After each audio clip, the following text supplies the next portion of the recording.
Welcome to Masala podcast. Today we have with us an incredible woman, Dr. Varuna Srinivasan, who I've been reading about and kind of found on Instagram and spent a lot of time stalking, I think, and finally have persuaded Varuna to be on Masala podcast. Varuna, welcome to Masala podcast. Thank you so much for having me, Sangeeta. It's such a joy, such a joy. Um, let's start a bit by you telling me where you grew up and kind of any memories of those early times and years. Yeah, I've had a bit of a global childhood, and I actually was born in New Zealand, and my grandparents lived in Nairobi, Kenya for decades. And it's where my dad and my aunts and my uncles had some of their formative teenage years. And my dad had an arranged marriage in Chennai. They moved to New Zealand. I was born. Then he got a job in Zambia in Lusaka, where my brother was born. I remember growing up there up until I was about 10 before we moved back to Chennai, where I'm from. And that's where I went to middle school, high school, and completed my med school over there. Wow, that's a lot of moving around, and I guess, Yes. and I guess it gives you different perspectives. I always like speaking to people, anybody, but particularly South Asians who've kind of lived in different places because we kind of seem Mm. to imbibe bits of those different places that we've lived in. Yes.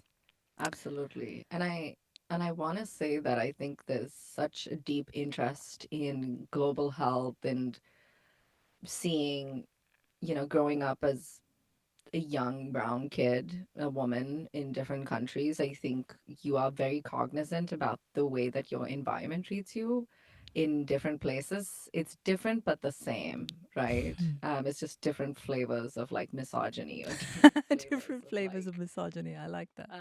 of the patriarchy. And I think having grown up in so many countries and seeing so many different things is was incredibly valuable.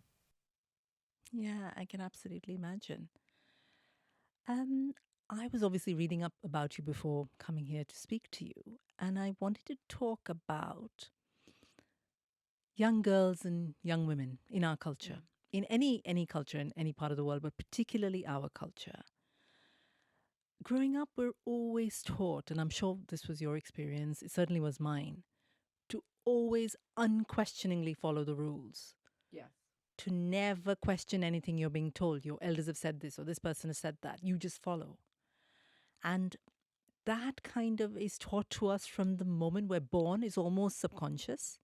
Mm-hmm. I wonder, when did you start breaking the rules? Because I know you're a rule breaker.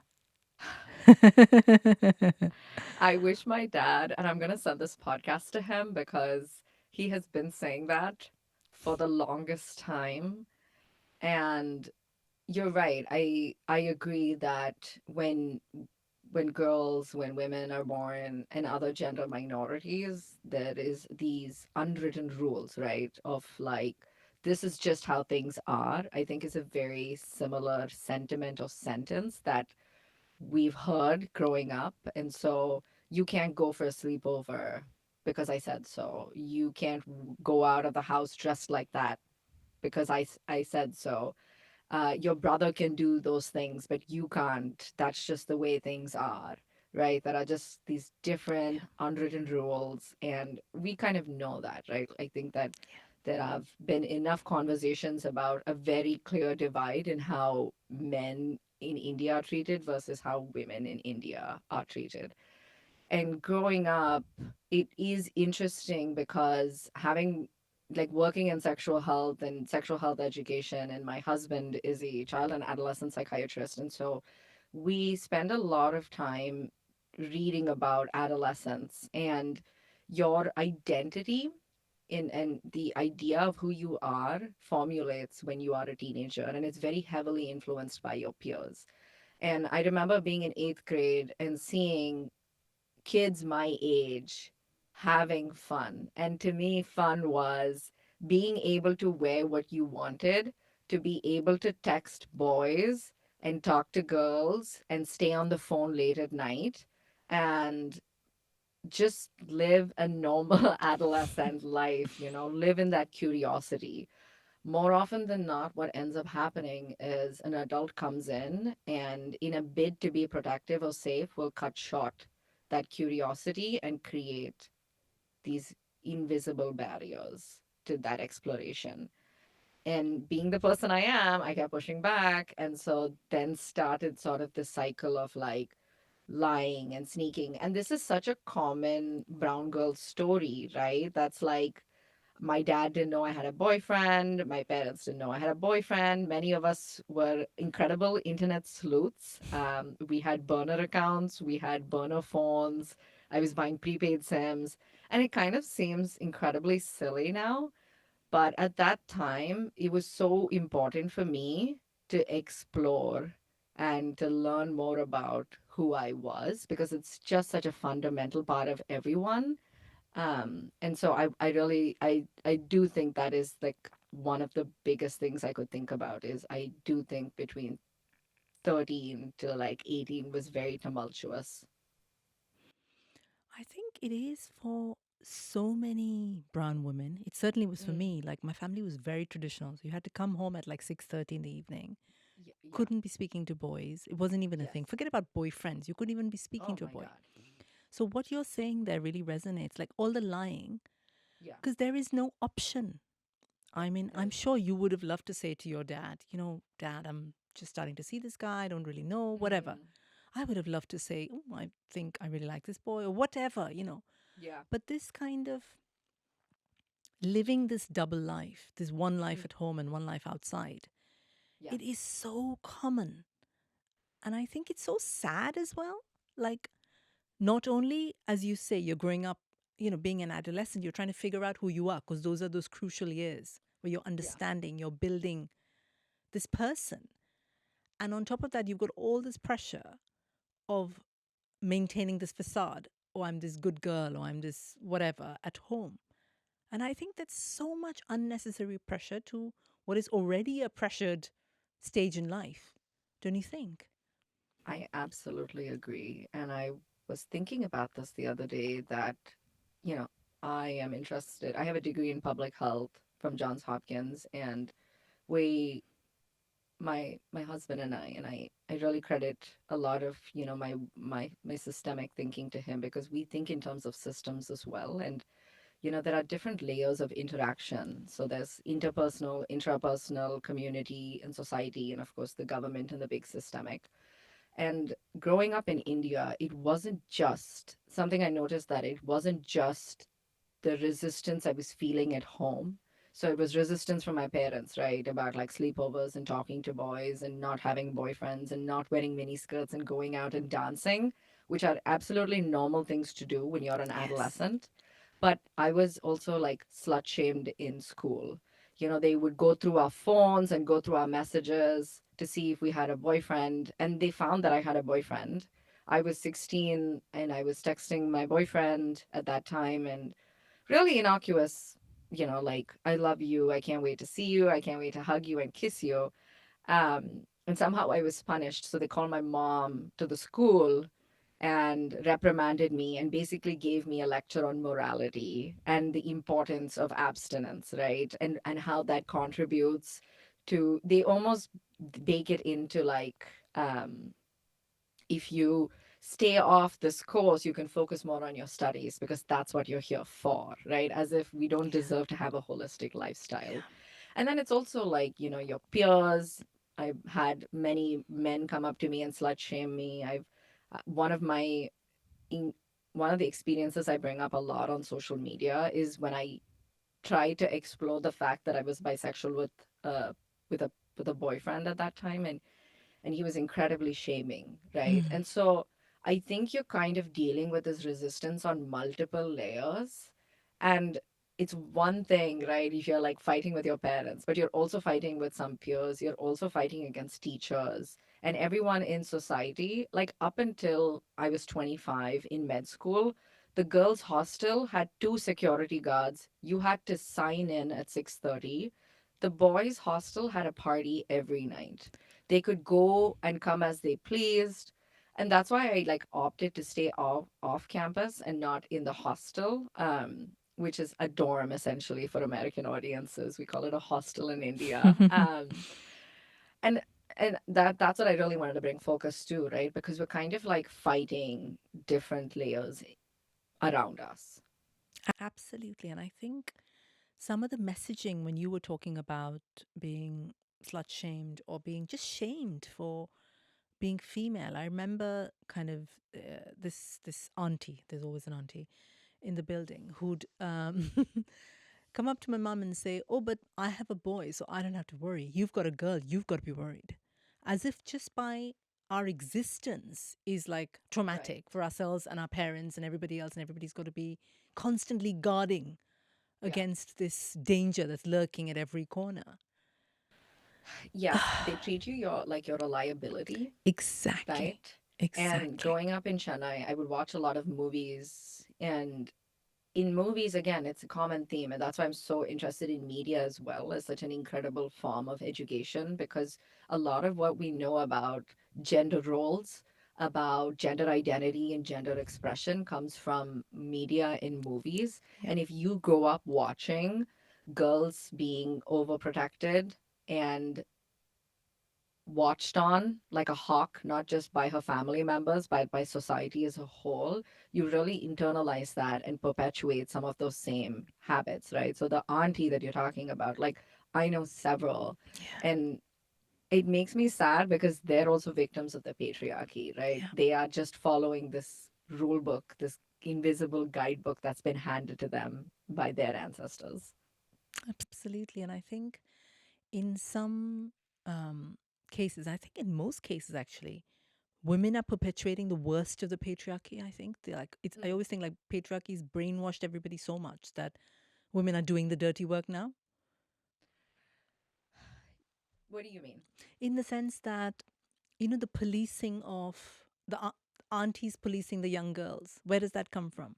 It comes from the aunties internalizing what's been done to them Yeah. and their mothers and their mothers. So it's kind of passed on, and they don't need to be told now that they've got to police young girls. They just do it because it's so kind of encoded within them, you know? Absolutely. Yeah. And That's I, what I I wouldn't mean. say that this is, a just a problem in India as well, because Mm, I was seeing videos on TikTok the other day where, like, of course, this seems to be like a problem that happens a lot in America as well. But you're right. I think in India, there is the morality police in the name of protecting young girls and protecting young women. And there's just a lot of interesting narratives around honor, yeah. around respect around a woman's body. And I actually spent some time reading through some of the language that the Indian government uses.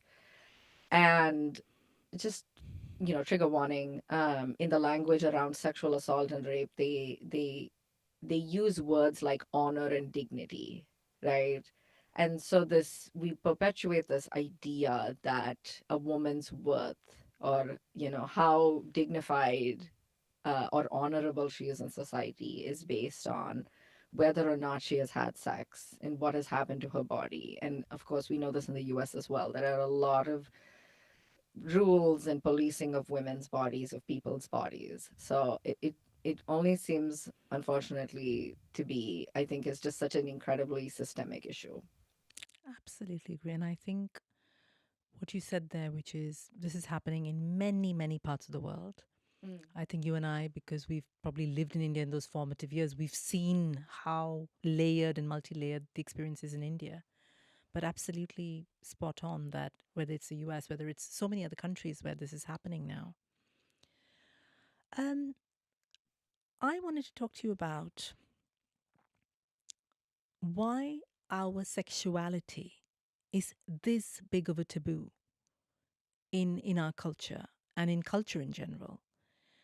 And also wanted to ask you when maybe in your own life was the first time you thought, "Oh my god, why is this such a big issue?" Do you remember? Going back to the example, I had growing up, again, you are so deeply steeped in heteronormativity, and having a boyfriend was the norm. You were a girl. If you have a vagina, if you have a uterus and you have breasts, you are a girl, right? And that was just understood. Girls have long hair. My room was painted pink by my dad, and my brother's room was painted blue. And I had already kind of grown up in this environment that had assigned sex, had assigned gender, had assigned gender identity, as well as gender expression. And so when thinking about my sexuality, it was almost laid out in front of me because, again, you're talking to your peers, you're talking to your parents, you're watching movies, and you exclusively see men and women together in most cases. And only when you're watching porn or, you're watching, maybe like I watched a French film called, I think it's called The Girl with Blue Hair or something to that effect. And it showed bisexual love on screen. And so this woman was in. It follows the story of a woman who's in multiple relationships. And I remember thinking, I was like, oh my God, so you can. Okay, so you can do that. Okay, that's it. Like opened up a world. And I remember coming to my ex-boyfriend now, but boyfriend at the time, and saying, I think I'm interested in women. But I was still stuck in that binary that if I'm not with a man, I have to be with a woman. And I was still like living within that cis man, cis woman kind of binary. Um, and really black and white thinking, right? There wasn't a spectrum in my mind of sorts at that time. And I I remember telling them that I'm interested in, I think that I might be interested in women. And sort of the harsh reaction was, so you're gay, right? And I think what ends up happening is like, we love to put labels on things because it helps us. That's why I think, this biphobia and panphobia is so rampant, is because our minds and society likes to quantify things. And if you cannot put something in a box, then it therefore does not exist. And he was very adamant about the fact that I was a lesbian, and then the fetishizing happened. And in my mind it was like, this doesn't seem like such a big deal to me. It seems like more of a big deal to you than it does to me, because I'm trying to have an open conversation about my sexual preferences and my sexual interests, and like who and what I'm attracted to.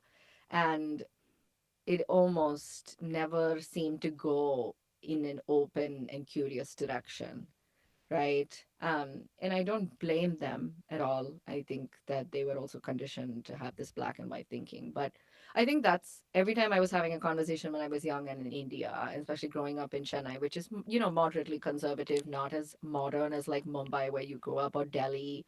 I did not see a queer person for the longest time until I was like in my 20s. I didn't know a single person who was bisexual or gay or anything, right? I think that only happened after I moved to the US. Wow.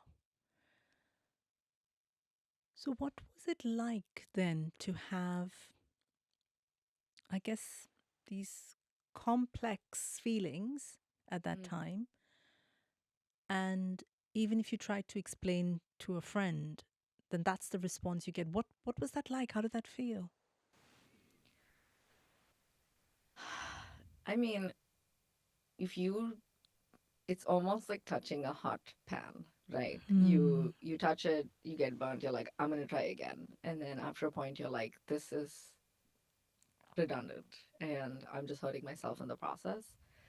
And that's a big part of why I'm so visible and vocal, and I will not stop going on and on about it, because there was there was that space lacking for me, right? That I was kissing girls, but we were doing it in secret.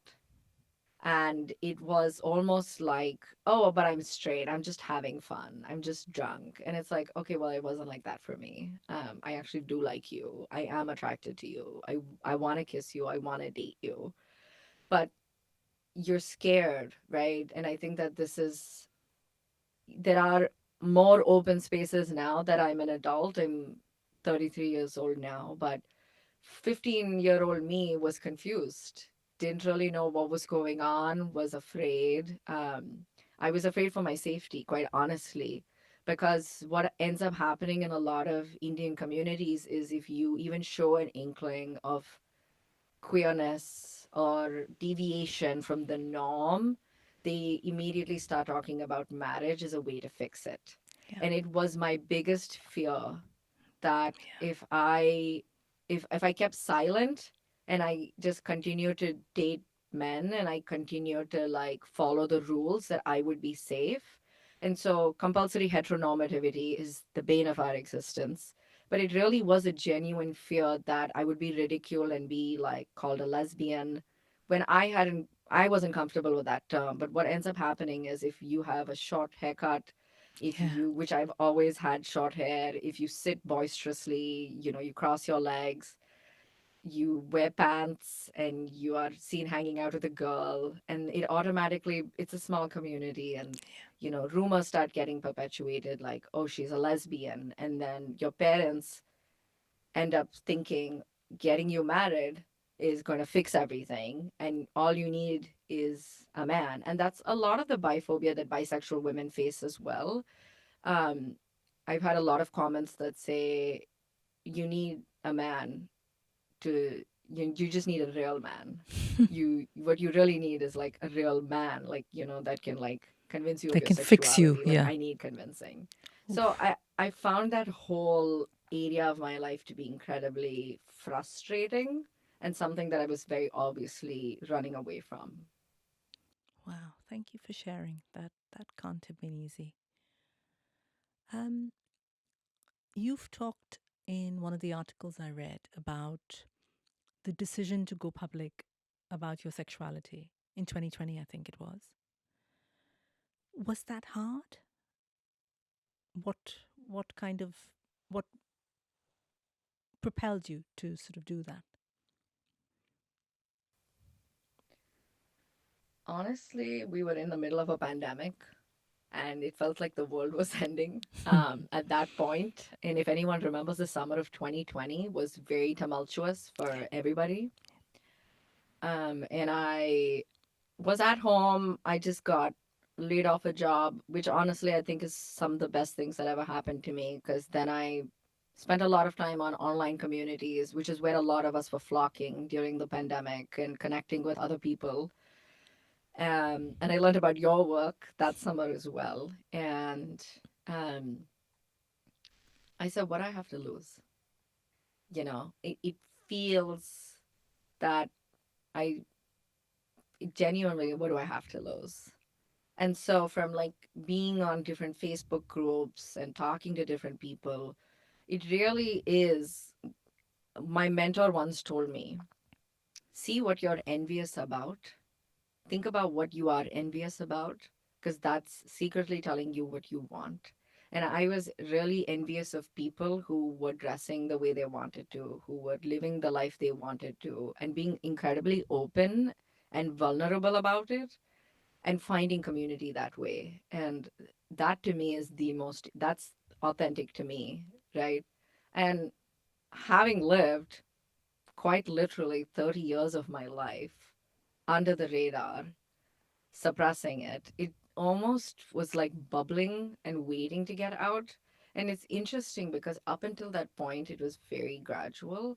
And then it suddenly started to take like a bit of a steep turn. And so I had actually come out in 2018 to my close friends. And so my partner, I was already in a relationship with him, and I came out to him. I came out to a couple of my other friends at that time, and this is why I think chosen family is incredible, because I have such an amazing queer community of bisexual and lesbian women and gay men and trans friends who have really helped me come to terms with who I am, right? In moments where you want to erase yourself, they're like, you better not do that. You stop that right now.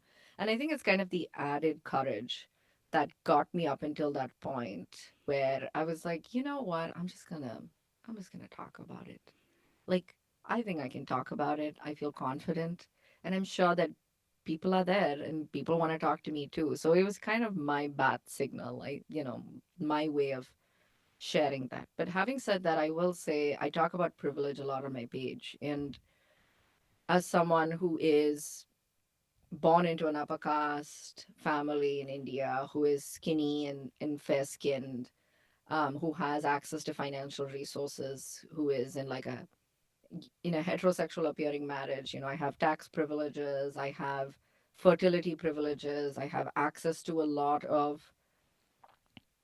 avenues in society that aren't readily available to a lot of queer and trans folks. So I definitely carry that privilege. And I think when I came out, I did not receive a lot of backlash, right? I think I received a lot of love and support, which every queer person should. But I do think that the privilege I carry definitely has kept me safe.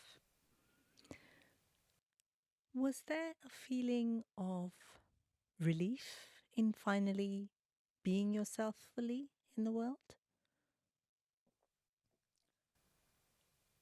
I feel very different Hmm. as a person. Like Can my you tell me soul is more? different. Yeah.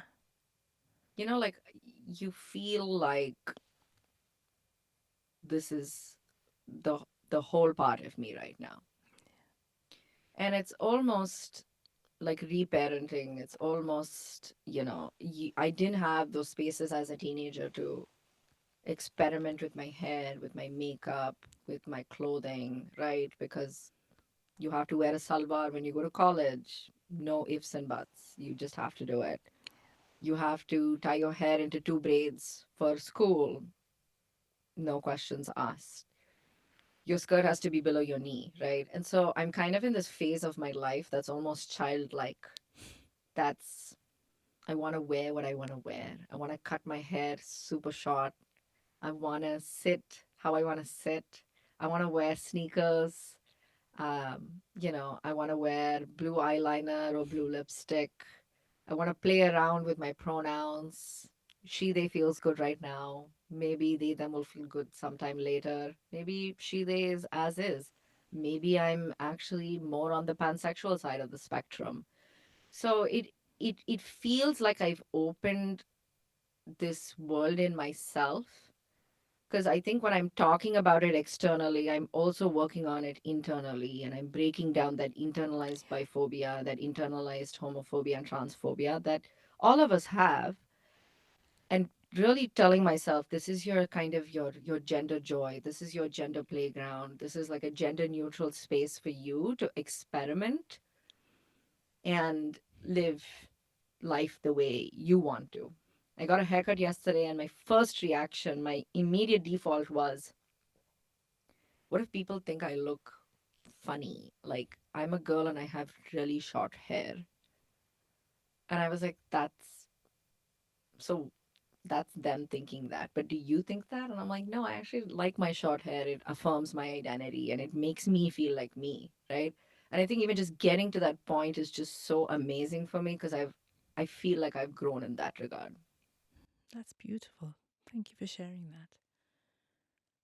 What about what was the reaction of the family or broader friends groups, not necessarily just the chosen family? So they were accepting, like my very good friend is introduced me to my husband and he is out and proud and lives his life, as a proud gay man. And I called him just really out of the blue one day and I said, I think I'm bi, right? Like that's a thing, right? Like I think I'm bi. And this is in 2018. I'm in DC, I'm at my job, I go downstairs and I'm walking around during lunch and I'm pacing and it feels like it's just like bursting at the seams at this point. And I call them and I'm sharing. I'm like, I think I'm attracted to women. And I see a lot of people that I'm attracted to, and I'm experiencing this level of attraction. And he kind of broke it down and said, "Yeah, you're definitely bisexual." And I think this is the external validation that I was seeking, almost, that to have someone that you love and trust to see you and say, "I was waiting for you to say that because I see it too." And they're like a mirror into your soul, right? And so I do think, having spoken about it with different members and thinking about it, it feels, it was definitely like coming out to myself, coming to terms with it. It has been a really rewarding experience. I'm really happy to hear that because I know that that's not the case with a lot of. I have friends who've had much harder situations with their families. So I'm really, really glad to hear that yours was positive. Yeah, and I will say that was me talking about chosen family, but so my biological family doesn't actually know, but my siblings know. And I think one thing I have come to realize is it's not my job anymore Mm. to convince my family about who I am. I just am, right? Yeah. And it's almost, we don't talk about it. And I don't know if I can go to two 60-year-olds and talk to them about gender and sexuality because they do not have the same understanding of it as I am. They are tolerant, but they don't have the words or the language Yeah. to describe it. Yeah. So, what I've instead decided to do is to break that intergenerational trauma and say, I've done a good job of working on myself. I've come out to my brother, who's an incredible ally. I have many other cousins who know about my journey, who are open about it, and who know exactly who I am. And that's honestly enough for me. That's wonderful. Yeah, that's really beautiful actually. And I know what you mean because sometimes there's one part of us that's like, okay, I'm going to be this advocate and I'm going to say all of these things. And then, like you say, you're talking to two 60-year-olds who have grown up in an entirely different world, almost another planet. If you look at Yes. even the language we're using here, even in this conversation, to what they've experienced, what they've grown up with, it is impossible, I think, to even expect them to understand. So I get exactly what you're saying. Why even go there? What does that serve? You know, you're on this journey, you're kind of powering on and you're doing these amazing things. And I think that's enough. Agreed. It You is know? enough, right?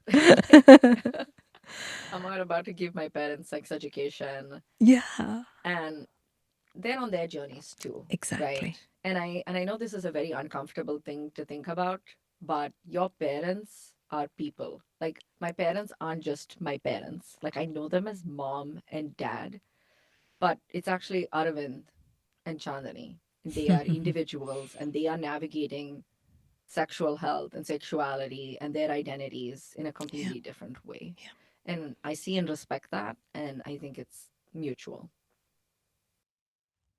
that's beautiful. Um, the other thing I read, which really struck me, was you speaking about coming out as bisexual to your husband and Mhm. how that has completely transformed your relationship. I love that. Can you tell us more about that? Yes, I want to talk about this a lot, and I do talk about this a lot on my Instagram and in a lot of articles as well, that our sexuality doesn't stop growing just because we got married, right? And we have to stop this relationship escalator. And in Indian families, we know that all too well. Like, my dad's goals for us are get married, have a job, buy a car, buy a house, and then have kids, and then make them do exactly the same thing. And that's great for some people. That's the stability that they crave and they desire. And in that is somewhere baked that you've kind of ended the road with whoever you're with. So we are stuck in those gender roles. We're stuck in this cis heteronormativity. We're stuck in this idea that man, wife, uh, Yeah. woman, man, and child, and that's it, right? And something that I found incredibly difficult when I communicate with a lot of South Asian audiences, and I tend to get a lot of comments, is poor soul. Oh no, what did he get himself into? And it's interesting because they find that I have been deceitful or almost done a grave injustice or betrayal, because apparently I was masquerading as straight before my marriage. And now that I'm married, I'm like, haha, surprise, I'm actually bisexual. And I want to change that narrative just a little bit, right? I want us to think of ourselves as infinite beings capable of experiencing anything related to sexuality, right? Like we are amazing sexual beings. And that isn't just in who we're attracted to and who we're having sex with, right? Right now, in a crass way, I'm having sex with my husband. I have one partnered sex with him. He is a cishet man. But the attraction I feel is so diverse, right? And in India, when we think of sex and we think of attraction, we're like, okay, but then you're just going out and you're acting on it and you're having sex with so many people. And that's great for some folks, but that's not what I'm doing. And that shouldn't be the automatic assumption. So when I talk about this with my partner, it is incredible because we go into really complex and intellectual conversations, because I think we're like privileged and resourceful enough to have that language at our disposal, where that's exactly how we speak about it. We say who you sleep with and who you're attracted to are different. And your sexuality doesn't stop growing just because you're in a relationship. William is my equal. We are equals, right? And I know a lot of people come out as trans or they come out as being gay, and sometimes there's an end of that marriage, and you've tried your best at making that marriage work, and some couples do go on to find joy in their relationship and continue on, or they get divorced and they break up. But that's the thing, right? No one is betraying anyone by living their truth. I think it's almost worse for the marriage if I'm sitting here thinking I'm actually bisexual, but he thinks I'm straight. And I would somehow think it's way worse to lie and deny myself and erase myself. Yeah. But now I've come out, I have this community.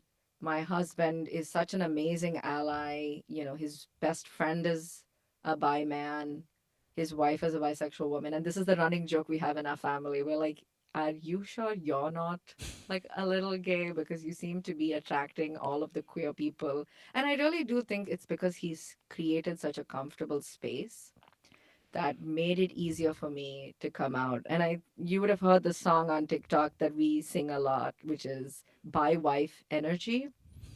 And he has bi wife energy is kind of the song, how it goes. And it's these men that are married to bi women. And I love that because patriarchy affects us all, right? And a big tenet of biphobia is misogyny and toxic masculinity, and bisexual women actually face higher rates of domestic violence, sexual abuse when they come out to their partners who are men, and they face interpartner violence, right? Or intimate partner violence, sorry. And I find that to be, in my case, I feel incredibly grateful that I can come out to my partner. And I really wish the same for a lot of people. And that's why I love that trend, because I do think it's on all of us to start creating safer spaces within our relationships. And that's what happened in my relationship. So now I feel much more confident talking to him about other things, about I'm thinking about changing my pronouns, I'm thinking about cutting my hair short, and it validates who I am, and this is what I'm interested in. And I feel like sex is one part, but the intimacy that we share has just deepened on another level. I absolutely can hear that because what do we all as humans really want? We want to be seen as we really are. We want to be in a partnership where we can fully be who we are. without having to pretend or add a layer or whatever. And if you've got this relationship now in your life where you're able to be exactly who you are, I think that's phenomenal. Absolutely phenomenal. I wish more of us had that in our lives. It's beautiful. It really is. Yeah, I wish the same. Why do we think it's important for South Asian folks, particularly, to discuss sexuality more openly, to discuss what we want, who we are, talk about things like sexual health? Why is this so critical? I mean, why not? Hmm. Right? Like, Yeah. why not us? And we grew up with this idea, and I heard it a lot. Sex is for white people. We have I heard that. like that. Hello, who's got the largest population in the world? Right? And so this idea, we have already like fit into these like incredible stereotypes that, oh, Indians actually love a lot of sex. We have the Kama Sutra. um it's the land of like exotic beautiful women, and of course these narratives really harm and hurt us. But it's also the idea within our own communities that mini skirts are for white people, sexuality and boyfriends are for white people, um, dating is for white people, and Indians don't do that. South Asians don't do that, right? And it talking about our combined stories, right, where we have a familiarity in our dating lives, that if Sangeeta and Varuna were to sit together and exchange stories, we would say, that's my life. Like, you Yep. had to lie to your dad too, or oh, you had a boyfriend and nobody knew his name or his face, and he just existed to you and you alone. And so there are these, regardless of where you are, right? Like, and I think this is similar for a lot of NRIs, people who were born and brought up in other parts of the world as well. It's almost this thing, the universal truth that ties us together as South Asian people. But Absolutely. it is important to break down those barriers because there are unique struggles to our community, right? We have some of the highest rates in India of gender based violence. Yeah. It is generally an incredibly unsafe place for women and gender minorities, adding that as well. And it almost seems confusing to me, and I feel like you and I, and maybe like a handful of us in India and in the US, are South Asians talking about sex, and I can count them on my hands. On my left hand, actually. Exactly. Which I I find that so interesting that when we think about the person who's out there talking about sex, it is someone who is skinny, white, blonde, talking about sex. And it almost feels incredibly unrelatable. Like, I cannot relate to that. I cannot go up to my dad and say, I have a boyfriend. He's sleeping over in my bedroom. We'll talk to you later. Like, that will never, ever happen, Ever right? in a million years. And like, what would happen if like your dad or your parents walked in and they found condoms on your bed? Like, you would be under house arrest for weeks. But That, yeah, that's the truth. yeah, That's the reality, yeah, right? Like, yes, yeah, we are working on those problems, but our parents are our parents. The yeah. society is the society we grew up in, right? It's not getting any better. It's kind of staying the same. What I'm trying to do in thinking about sexual health is equipping, and I always like to use this word, culturally informed sexual health. Because I'm not going to go up to someone and say, buy this vibrator, it'll liberate you. Yes, buy the vibrator, but also start thinking about how you view your own body, right? Like, Yeah. what about your body stands out to you? How have your peers made you feel about your body, right? What are some of the people that you have dated, what have those experiences look like? Is there a common theme? What is the commonality there, right? And we're sort of really thinking about what is relevant to us. And sex and dating is huge. Like, I spend couple of hours every week sifting through questions from people who have very, what seems like basic to me, but is so important to them. Because at the end of the day, we all care about our sexual health, and we all care about wanting to take care of ourselves and having a partner that loves us, partners, whatever it may look like, or just finding freedom in our sexual health, right? And in that, I see so many common themes like I'm ashamed of the way that I look. It looks really brown down there, right? And so, like, what we see on porn, with white women or white men Yes. is like really can warp your sense of what your Yeah. body should look like. And if you Yeah. are melanated, Yes. your nipples are darker, your Yes. vulva is darker, your scrotum skin is obviously going to look darker. That may seem different to you, Yeah. right? Yeah. And you have kind of this internalized bias towards yourself. Yeah. Not to mention, there's a lot of colorism in our communities, Yeah.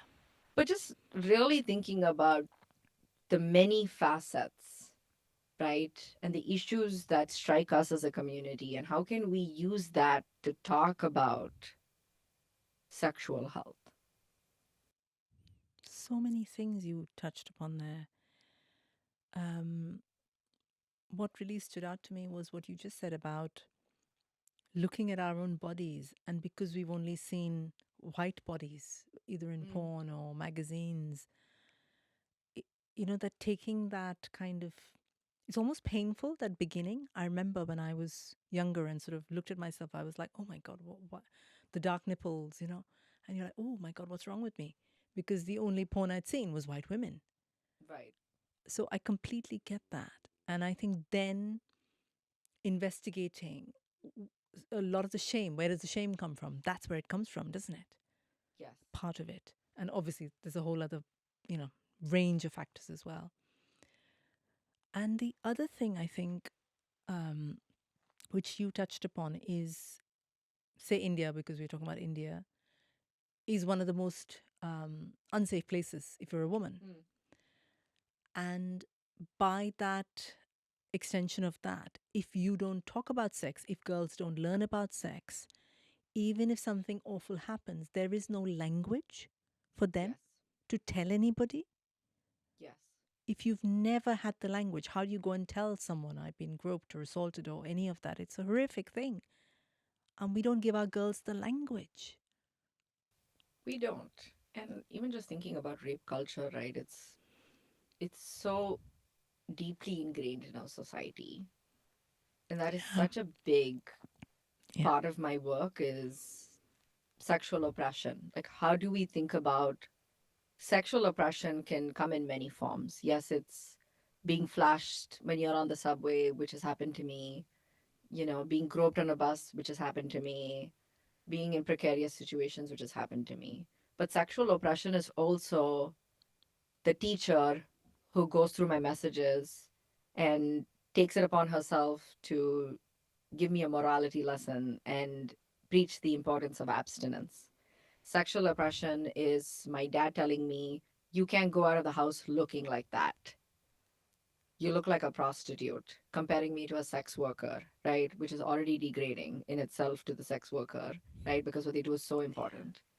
And sexual oppression is us looking at ourselves and our dark nipples and internalizing it and saying, I look ugly and unattractive, and I don't like that. And so it is really deeply ingrained into all of us. And I think when you think about a country like India, it is a lot of victim blaming, Yeah. right? There are a lot of people and politicians who come and say the most ridiculous things, right? Like, Yeah. if women behave, the Yeah. society would be in check. If girls stop going out and partying, everything will be okay, right? And Yeah. and it almost is a lot of pressure on us Yeah. to, we're never going to win this battle, right? We're Yeah. never going to win Yeah. it, is what I think. I think it's just a losing battle at the end of the day. But we've got to keep fighting, Varuna. Oh, absolutely. 100%. I mean, this isn't, I will never, I don't think until my dying breath, I will, I will keep fighting.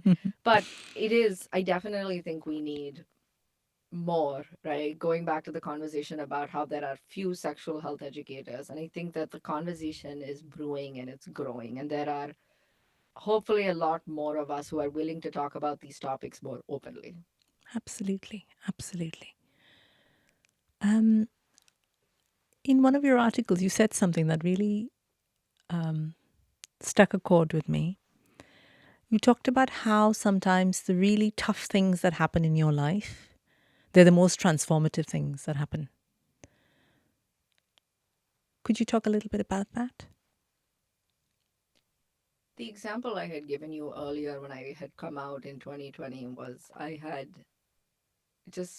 gotten a job. I was working in consulting and I was already kind of unemployed for a year while I was getting my immigration visa. And I'm a very active person. I'm a very type A. I need to keep working. And so when I'm not working and using my hands and my brain, I feel incredibly depressed. And it was a really tough time for me mentally. But I think there's so much of a freedom in that, right? Which the thought was, what do I have to lose? Mm. And I feel like right now in my life, I definitely have the mindset that I don't have to struggle and I don't want to struggle to find liberation. And I deserve to thrive and find joy in everything. And that's kind of the mantra I have right now. But I do look back and think about what it took for me to convince my parents. There was a winter of 2017. I'll never forget that winter because that was a life-changing moment for me at that point. And I was in an incredibly difficult place with my parents. Mm. I had quit my job in India as a doctor and I had moved to the US and told them, just give me time to figure out my next step. I really want to do public health. They didn't understand what public health was. They were like, why? We Googled it. You're going to end up working for a nonprofit and you're going to bring home $50,000. And I was like, that's still what I want to do. It's important to me to do public health. And that summer, I had applied to schools and I was waiting until winter. I hadn't heard back from any schools and my time was running out. And my dad had already started talking to my aunts and uncles about bringing me back home to India to get married. Mm. And my grandmother was pulled out of school at 18 and she got married. When on her 18th birthday, they got her married. Yeah. But they had already pulled her out of school when she was 15, kind of grooming her for the 3 years to find my grandfather. They pulled my mom out of college. She finished her last year of college when she was married to my dad and pregnant with me. She took her last final exam in New Zealand. And they talk about that. And I can't even imagine that. I'm 33 right now. And during that point I was like, I have to break this trauma. Like I have to Yeah. break this intergenerational cycle. I cannot go home and get married. Like this is not where my story goes. I refuse. And it's so funny. I read this letter actually the other day and I almost started crying because I wrote this heartfelt letter to my parents, almost like pleading my case and saying, as your daughter, look at me as your daughter, right? I know that you are being told by a lot of people around you that I need to calm down and I need to be brought back and I need to be married. And so getting that new life will transform me into this Indian housewife, but that's not who I want to be. And you know that. Just give me a little bit time. And if nothing happens, I'll come back to India and we'll figure it out. But I just need another 6 months. That 6 months literally changed my life. And Wow. I held on. I got my acceptance letter to Hopkins in April. And that just changed things at home. They said, okay, you got in. And I funded myself through school. I took a loan and I met my husband 2 weeks into the program. And I bet on myself. Mm. because I said I cannot even possibly visualize my life having an arranged marriage like you both did. But I can see that you're deeply unhappy, that you do fight with your own parents, and my mom was in her 40s after I went to college and going to correspondence college. They had to give up a lot, right? Yeah. And I feel like you've given up a lot for me to have these privileges and resources. Let me use them. Let's not Yeah. perpetuate the cycle. Yeah. I bet you have changed so much for other people as well with all the writing you do, with the activism, with your stories, with how open you are with your own journey, with your own kind of complex things that have happened in your life. I wonder if you might be able to share some of the responses you've had from other people.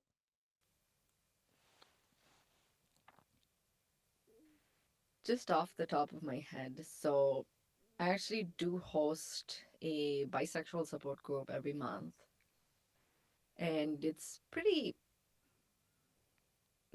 chill. Like we have a bunch of us from India who come in and around the world actually who sign on to this, and they're all Indian, and maybe with the exception of a couple of people who are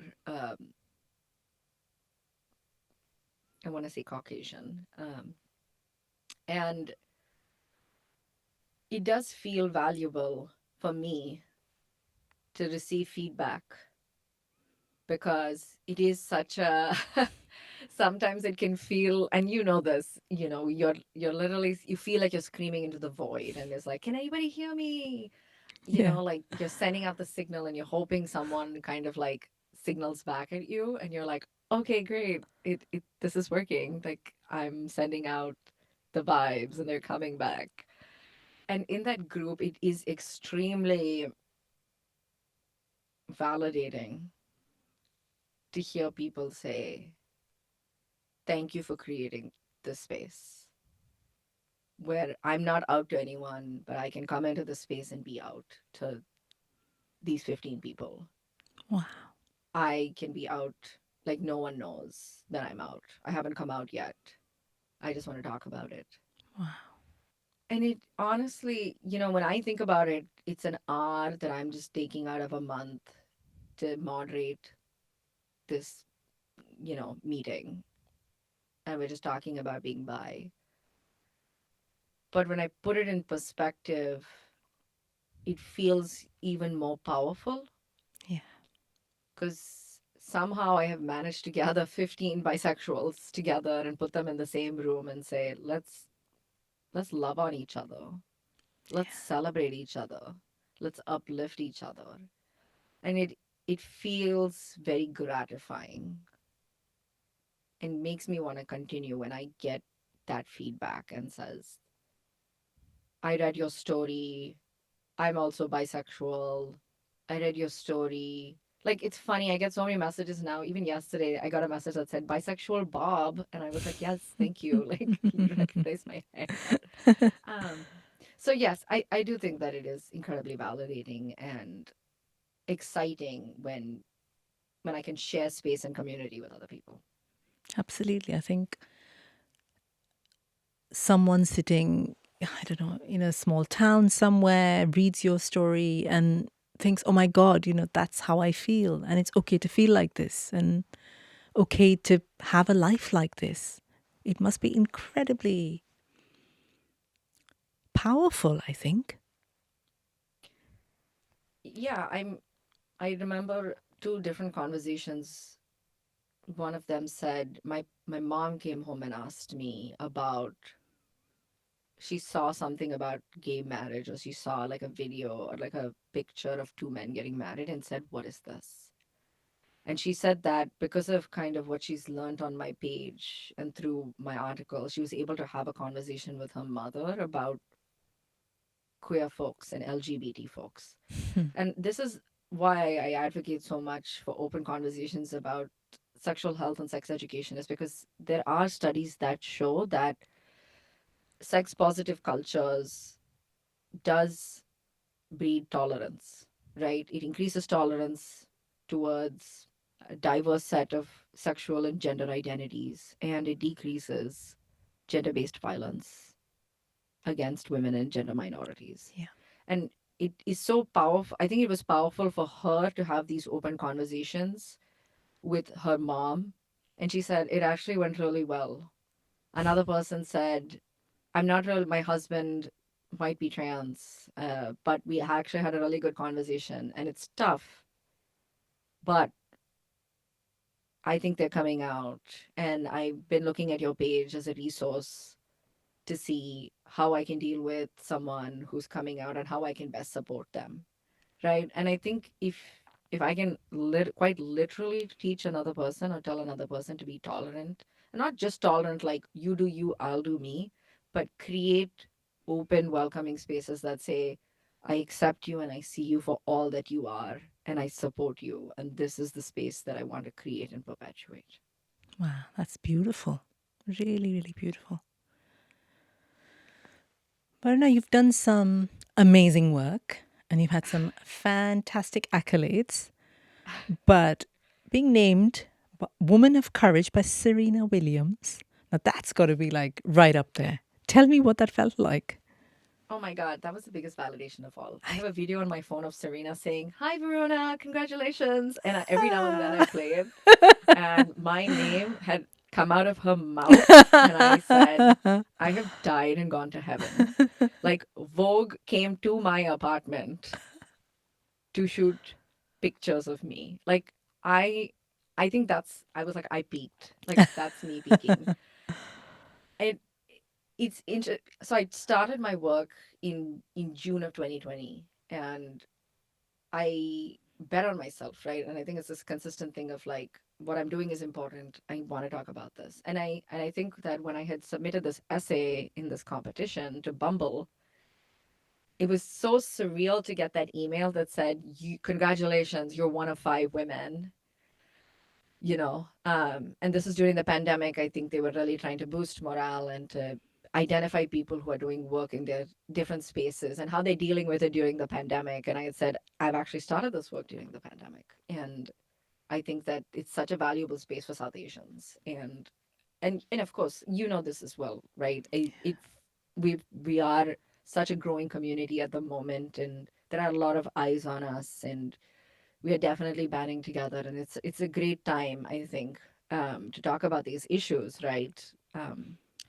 And to have them, Bumble and Serena Williams, because it sounded like Serena had picked these stories, and the people that she had chosen were just incredibly amazing as well. And I felt really validated, and I hate to be the one to say, like, sometimes in our line of work, awards or accolades like this mean something, because you get a lot of resistance from a lot of different places that tell you to quit, that tell you you're doing too Yes. much. You get hate comments, you get Yeah. sleazy comments, you get unsolicited dick pics in your DMs. It is really hard work, and it's draining. And so when you have someone like Serena Williams say, I see you, do your thing, it's like, okay, nothing's going to stop me now then. Wow. Did you dance around your room when you saw that Oh message? my God, I would have. yes. I was quite literally on top of cloud nine. It has been one of the best moments of my life. I'm not surprised. The other big moment for me, looking at all your stuff, was the Cosmo India's LGBTQ plus cover. You were the cover. And I love those pictures of yours. That blue dress, the big floofy. I say floofy because that's a made up word, but that big Yes. dress and that the face, and I loved it. That must have felt really profound because India, this is Cosmo India. I felt for you when I was reading that. I was like, oh my God, I bet this is really, really amazing and emotional and teary and everything, together. It really was. And it is, I feel grateful. Like, I genuinely feel incredibly grateful and validated that people see and recognize the value in this work, in me talking about it. And I shot with Shashanth, who's a dear friend, and they are such an amazing advocate for trans people, and to be in community with them also, I think, was also an amazing highlight. But yeah, I would also say that the Cosmo India shoot has been, again, like the highlight of my life. Definitely one of the more exciting things I've done. And I'm very thankful for them of thinking of me and putting me on the cover as part of their LGBT celebration for the anniversary. So yeah, Yeah, we'll just leave it there. we'll just leave it there. I know, I'm still basking in it. Every now and then I look at it, You I'm like, should. this feels like a filter, but it's real. It's real. It happened. So, what new projects have you got coming up that you're really excited about? So at the moment, I am actually working on an abortion care guide with a South Asian organization by the name of South Asian SOAR. And so it is for South Asians for abortion, especially in light of Roe v. Wade being overturned. We just translated the guide into 20 languages, and we'll be distributing it all across the US. And we have found that language is often weaponized Mm. against people, and perpetuates a lot of misinformation and disinformation and lack of sexual health information in general. And we want to create resources that allow people to be able to access the full breadth of services. So I'm in the process of creating that toolkit with them right now. And we have a really nice communal dinner coming up during the month of May to celebrate the abortion care guide. And, just continuing the work on Instagram and wherever I can. My column at Allure magazine definitely keeps me busy. I just wrote about STIs, and I'm working on the next piece right now. So yeah. Brilliant. Can't wait to hear you on Instagram and read you in the Elio column. I think I read a Thank couple you. of them. They're really well written and they're so Thank you. accessible, I thought. That's what we wanted it to be. Yeah, Yeah. accessible, empathetic. It's not sort of Yes. sitting there, so I'm this expert and I'm telling you. It's very kind of, hey, here's me chatting to you about this thing. Oh, yeah, absolutely. I say I'm a sexual health expert because I feel like in an age there are a lot of people who think they are experts but don't have the background, that are Yeah, basically, and I've written articles about this, that are perpetuating stigmas and disinformation on the internet. And yeah. I, as someone who works a lot on the internet, I find it incredibly valuable to emphasize my qualifications and my educational background, but at the same time, I wanted to be relatable. So thank you for noticing that. That was definitely something that I wanted. What would Varuna sitting here in this room say to Varuna, who was maybe 5-year old Varuna or 10-year-old Varuna? What would you say? I have you ever seen RuPaul's Drag Race? Yes, clips of it. Okay, so this is literally, quite literally, a question that they ask the finalists. They show a picture of the of the younger selves, and Oh, they do ask them they? to say Yeah. something. So I'm living for this moment. Thank you for asking me that question. But I would say keep going.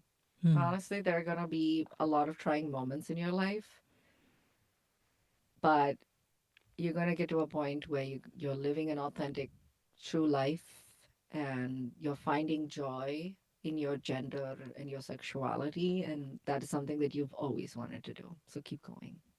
Wow. So keep walking this path, keep Yes, telling your just story, keep keep going. going. Just keep Yeah, going. yeah, yeah. I It love gets better. that. I love that. Finally, would you have any advice or words for all the listeners on Masala podcast? What would you like to say to them? You are a sexually expansive being. Your sexual powers, your identity, your expression goes so much beyond what you think it is right now.